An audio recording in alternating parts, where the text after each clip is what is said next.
I am a therapist, and I have got a very unique relationship with secrets.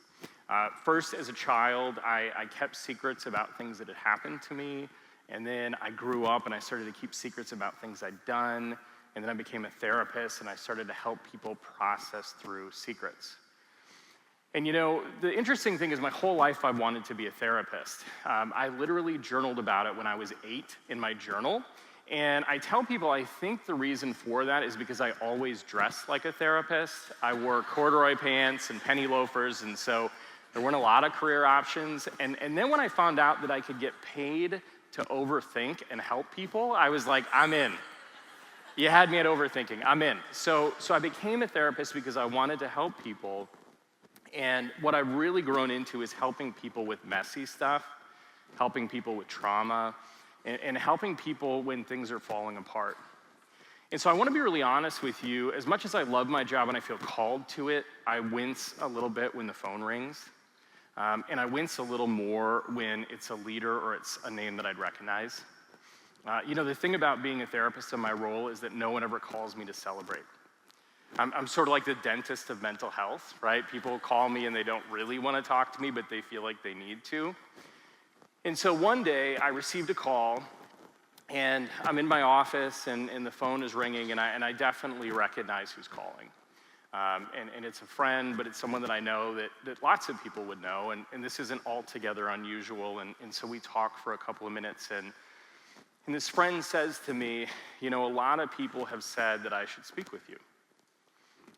My wife has said it, my friends have said it, my board said it. A lot of people have said I should speak to you. And so I said, okay. And so we scheduled an appointment for them to come in. And they came in and we talked about challenges and struggles and all the things you're supposed to talk about in therapy, right? And there were some things that made a lot of sense, but doing the job, as long as I have, we got to a point where some things still didn't make sense.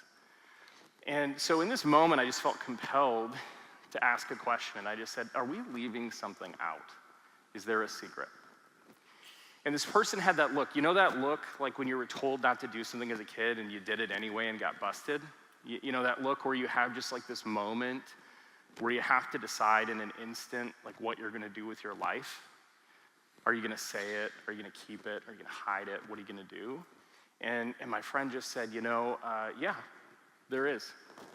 And I'm actually not ready to talk about it yet. And I said, I respect that. What I've learned through doing this job for a while is that you respect when people say they're not ready. Forcing doesn't change it. And so I said, that's fine, but I said, I'm gonna invite you to do a weird therapist thing. And you know, when I pull the weird therapist thing card, I always have to be a little bit careful, right? Because my weird therapist stuff is someone else's nightmare or misdemeanor, and so I'm really careful about that, right? I'm really careful to call that card, but I said, here's what I want you to do, is I said, sometimes secrets can feel a long ways away. Our secret sin, the secrets that we keep, and sometimes, folks, the secrets that we keep aren't even ours. I kept somebody else's secret for a really long time. So sometimes we keep other people's secrets, but when we have a secret, it feels so far away. And so I said to my friend, this is what I want you to do, is when you walk into my office today, I want you to stop at the side of the road or the parking lot or the landscaping, and what I want you to do is I want you to lean down and I want you to pick up a pebble.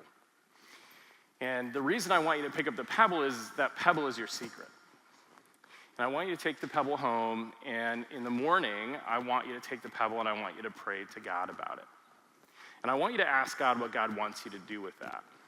And at this point, I think my friend is like actually kind of buying into it. He's like, yeah, this is a little weird, but I'm in. You know, I've done weird stuff before. I can do this. But it's the next part that kind of got him a little bit.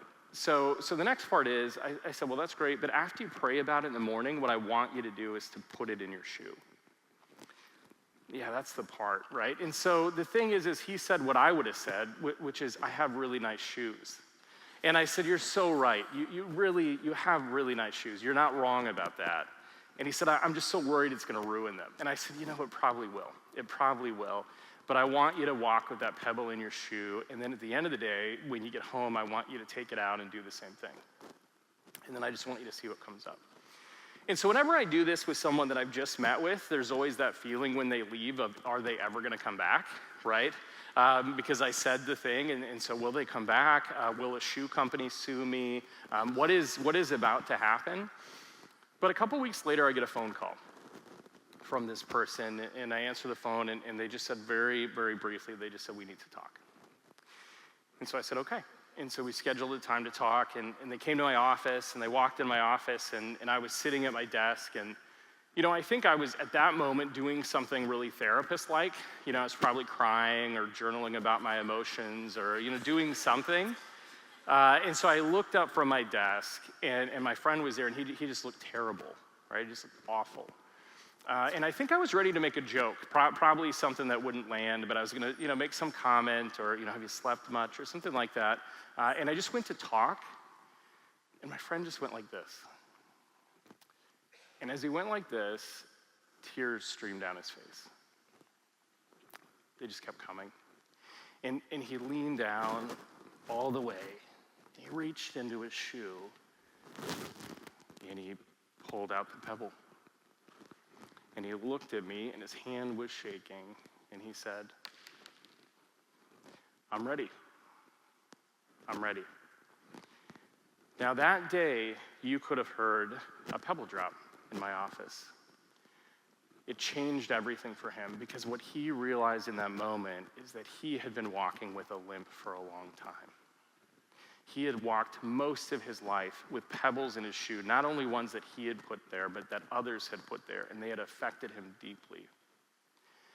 And the thing about secrets is you really only have one of two choices. The first choice is that you disclose it, and you have discernment. You can decide what to do with it. The second choice is you deny it, and you cause a lot of damage. And so in that moment, for maybe the first time in my friend's whole life, he took his life back. And he really accepted responsibility. He did the work, and he started to heal.